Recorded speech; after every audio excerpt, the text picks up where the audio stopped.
Namaskar. So happy to have this opportunity to talk to you, Aja. Ani, I know you have such a hectic and busy schedule.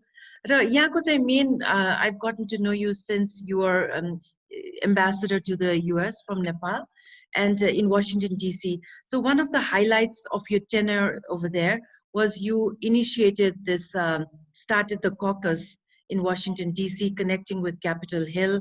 And I know many of the Nepali diaspora benefited as a result. And we learned a lot from your time there. You held numerous positions in several government offices of Nepal, and you were deputy chairman at the National Planning Commission. You've also published several books and articles on economics, energy, and environment. हजुरको चाहिँ, you are part of a Rotary Club of Kathmandu Midtown, and as a Rotarian, you, in your heart, you have social upliftment and commitment towards, community welfare in whatever you do, whatever aspect of your life. So again, I feel extremely honored to be talking to you today. So I'd like to have you say a few words. So thank you so much. Thank you for your very kind words. I think the topic that we are going to discuss with Sri Sri Gurudev Ji is basically on the leadership in the crisis management. How do we manage the crisis, especially during these kind of crisis that we have seen in Nepal? So I have seen two issues here. One is definitely something coming from the coordination issue. I think how do we bring the medical equipment, testing equipment, how do we manage the health personnel, how do you manage the food and quarantine, how do you manage the local government, and how do we coordinate with federal government, local government, and the provincial government. I think this is one of the biggest challenge for the leaders. And on the top of that, I think there are some institutional issues where they need to talk about the accountability, some of the procurement issues, management, supervision, monitoring, things like that. So I think these are some of the challenges we would like to discuss on that day with Sri Sri Ravi Shankar Ji.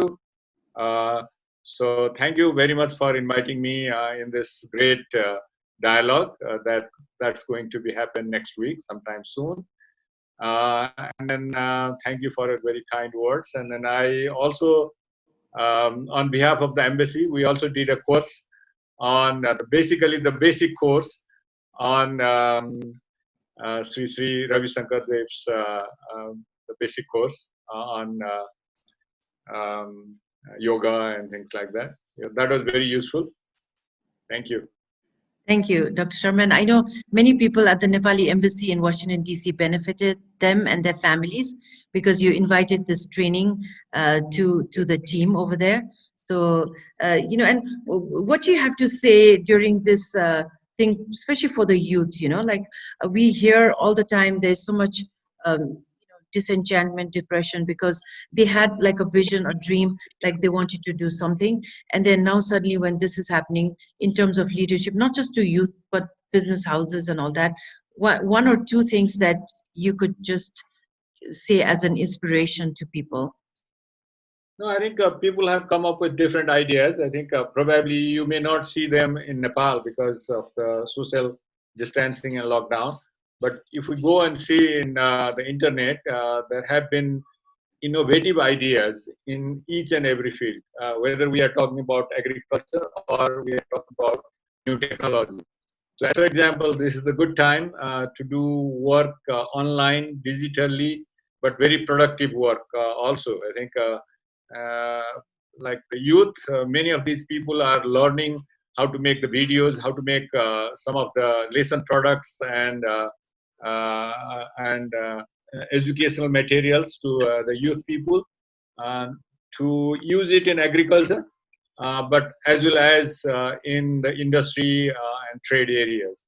So starting from agriculture to the consumer's welfare and consumer's house. Thank you so much. And I really look forward to our session on June 5th. So would like to welcome you. Thank you, Dr. Sharma. Thank you. For your wonderful time.